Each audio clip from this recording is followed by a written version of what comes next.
and just plain fun. They're cable knit leg warmers for dance, aerobics, or exercise for year-round fashionable style. So many fads, so many memories, whether it be, spoiler alert, slap bracelets, the Walkman, or just the language we spoke. Let's take a look at fads from the 1980s.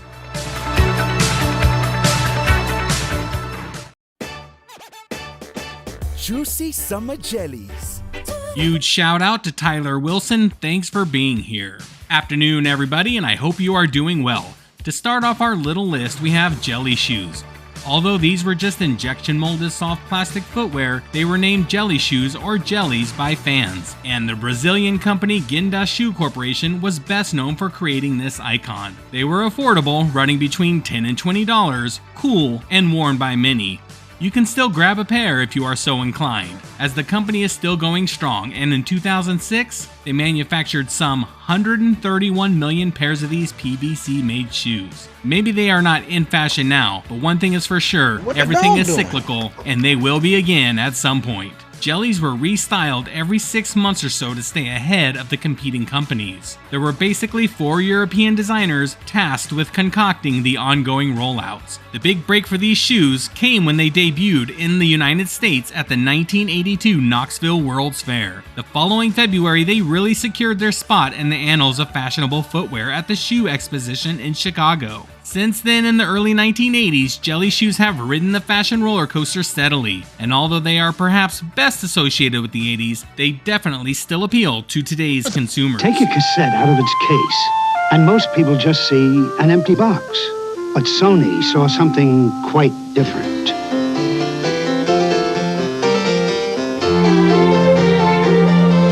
The Sony Walkman. While Sony was the pioneer for the Walkman, many other portable stereos would be released to mimic the success. And a view like this was very common in the 1980s. Cassette player with truly incredible sound. Put on a Walkman and see the... However, the original Sony Walkman, which was the first personal stereo tape deck, made its debut in 1979. The 1980s could have well been the Walkman decade. The popularity of Sony's device and other brands such as Aiwa, Panasonic, and Toshiba helped the cassette tape outsell vinyl records as well. And the first time this happened was in 1983, and by 1986, the word Walkman had entered the Oxford English Dictionary. Its launch coincided with the birth of the aerobics craze, and millions used the Walkman to make their workouts more entertaining. Between 1987 and 1997, the height of the Walkman's popularity, the number of people who said they walked for exercise increased by 30%. Up until this point, music was basically a shared experience. Families would huddle around a furniture-sized stereo. Teens would blast tunes from automobiles or transistor radios. The joy of the Walkman was that the music could be silenced to all but the listener, and the effect was a surprise even to its creators. The late Sony designer stated everyone knows what headphones sound like today, but at the time you couldn't even imagine it.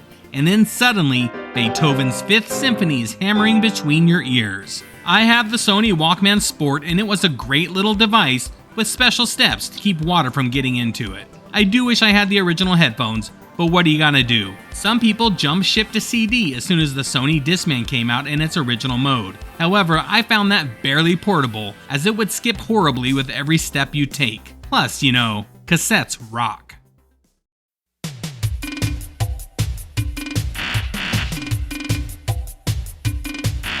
Apparently, people had really cold legs in the 1980s, so much so we needed to warm them separately. This brings us to leg warmers. Their popularity was partly due to the influence of films like Fame, Xanadu, and Flashdance, and of course the concurrent aerobics craze. They were worn with leggings, jeans, and tights, or as part of an aerobic outfit. They were internationally popular in the 1980s, although the popularity of leg warmers in the 80s was a pretty short-lived fad. For a couple of years, these stretchy, slouchy sweaters in the shape of a footless sock were a trendy, colorful way to show some creative flair to prove that you were up on the latest fashions. And yes, even to warm up your legs when it was cold outside. And of course, you can still buy leg warmers today, and you won't even have to navigate through a busy shopping mall.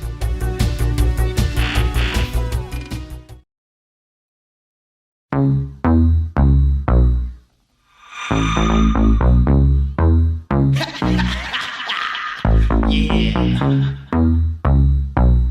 Spinning around, doing the worm or centipede, that's what it was all about. Even if you did not excel at breakdancing, like this, it was still everywhere and everyone in the 80s tried it at least once. It was seen in movies and the popularity even spawned its own films with Breakin' and Breakin' 2 Electric Boogaloo. It was kind of an offshoot of the moonwalk by Michael Jackson, who made it a worldwide sensation. That being said, it does have some history. In the late 1960s, Afrika Bambaataa recognized that breakdancing was not just a form of dance. He saw it as a means to an end. Bambaataa formed one of the earliest dance crews, the Zulu Kings.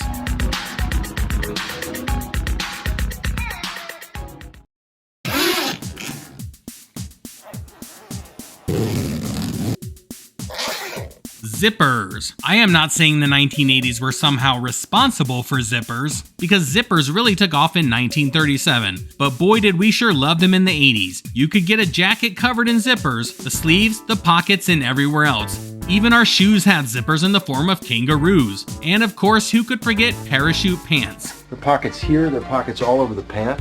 American issue bag, adjustable parachute pants? Yeah. Does everybody parachute?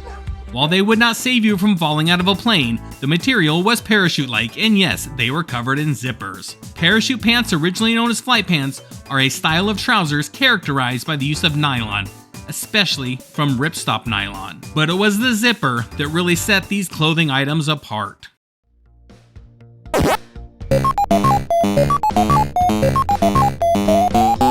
Pac-Man by far was not the first video game, and even for the other games that were around at that time, I would dare say it's not the best game out there. Take games such as Battlezone and Asteroids, in my opinion, were better. And later, of course, you would have games like Tron and Donkey Kong that would reign. However, this cheese-wedged shaped dude was a hit, spawning not only a series of video games, but a hit song, "'Cause I got Pac-Man fever, Pac-Man fever. It's driving me crazy,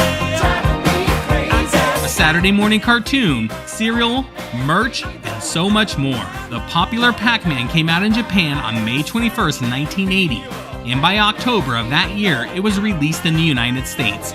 Pac-Man was conceived as an antidote to the overwhelming number of games with violent themes, such as the previously mentioned Asteroids, Space Invaders, Tail Gunner, or Galaxian. Pac-Man's innovative breakaway from the shoot-'em-up style of arcade games would crack open the video game universe. He was lovable, and when his love interest, Ms. Pac-Man, came out later, there was no stopping the Pac family.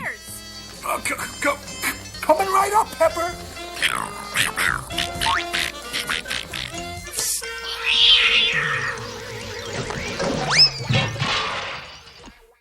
I also understand that you do, and I was dying to hear this, you do a great Valley Girl impersonation. Because I have a teenage daughter, so I love that voice appeals to me.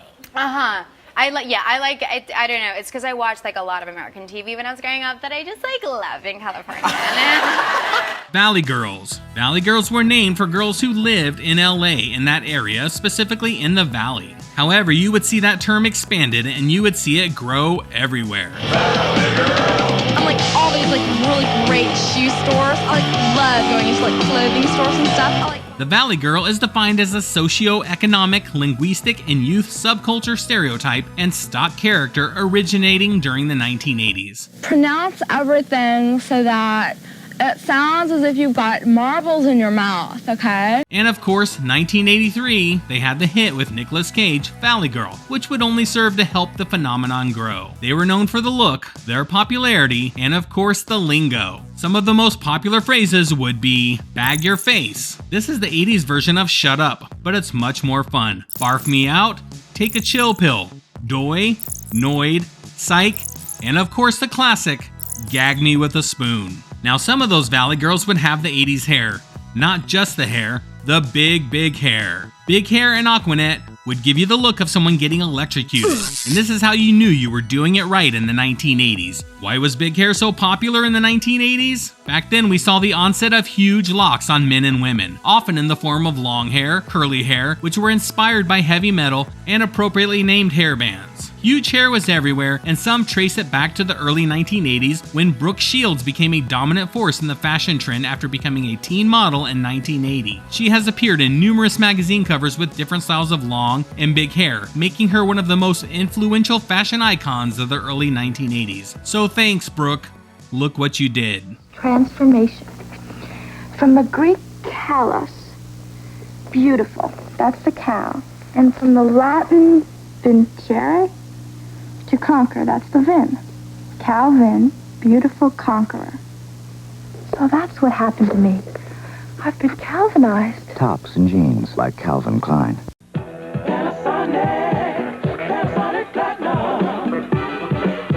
And just like the hair in the 1980s, the bigger the better. This gives us the boombox. Initially introduced to the American market during the mid-1970s, the boombox's popularity surged in the 1980s, becoming almost a status symbol. In one documentary, they state that during a decade of diminished opportunities for representation of black people in America and in filmmaking, the boombox became a signifier of the struggles over spatial power within the gentrifying American city. Although now we tend to go on the smaller size, the boombox chose a different direction. Sometimes called the Ghetto Blaster, this wasn't just used to play music, it was a statement. The Ghetto Blaster was an identity that showed who you were, the music you liked, and the culture you were part of. The bigger the boombox, the bigger the persona, and they became mainstays at any outdoor event. You could take the party with you and everyone could hear it. It was part instrument, part status symbol, and part cultural identity. And thanks to artists such as Run DMC, it only made it more popular.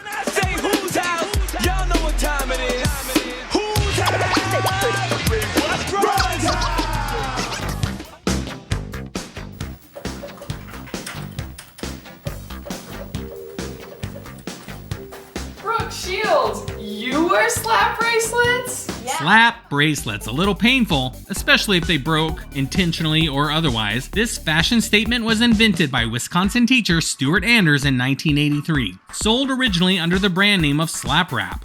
However, as mentioned, they could be dangerous. You'll shoot your eye out, kid. The slap bracelet's metal wristband can pierce the protective fabric around it and expose the sharp edges, posing as a laceration hazard to young children. So in many places, they were banned. Part toy, part fashion statement, kids found them irresistible. Teachers in school, however, found them more intolerable. So if they weren't banned from schools because of their distraction, they definitely were because the sharp edges and cheap fabric that left some students in literal stitches. Alright, thanks everyone, that is what we have today. Want to continue the conversation? Take a look at fashion trends from the 1980s in this video here. Bye! Subscribe to Retro